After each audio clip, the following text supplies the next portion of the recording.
কাক কাজল জলে হাঁসের জল কেলি, এমন নির্মল প্রকৃতি এখন সহজে চোখে পড়ে না।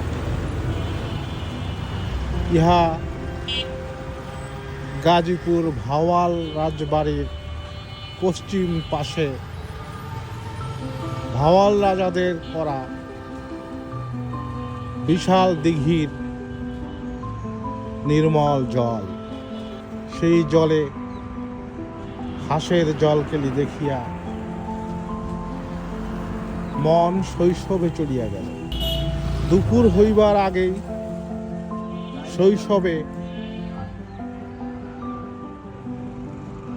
একখান গামছা লইয়া চলিয়া আসিতাম এই দিঘির পুকুর ঘাটে। ঘন্টার পর ঘন্টা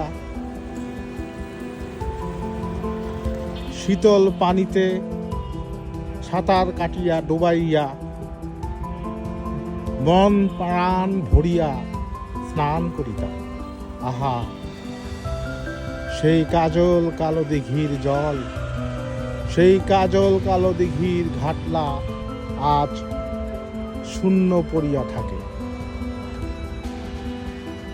নির্মল জলের এক পাশে কচুরিপানা জন্মিয়াছে। এক সময় এই দিঘিতে প্রচুর মাছের উৎপাদন হইত। বর্ষাকালে এক পাশে নাল কাটা ছিল। বৃষ্টির পানি উপচাইয়া সেই নাল বাহিয়া যখন তুমুল স্রোতে অপেক্ষাকৃত নামা জায়গায় ছুটিত, তখন সেই নালার মুখে ঠেলা জাল ধরিয়া রাখিলে অসংখ্য মাছ ধরা পড়িত। বড় বড় পুঁটি,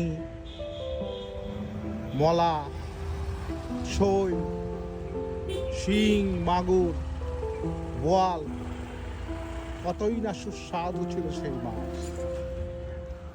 এখন ইহা সরকারি পুকুর হইয়াছে, ইহাকে কোনো কাজেই লাগানো হইতেছে না।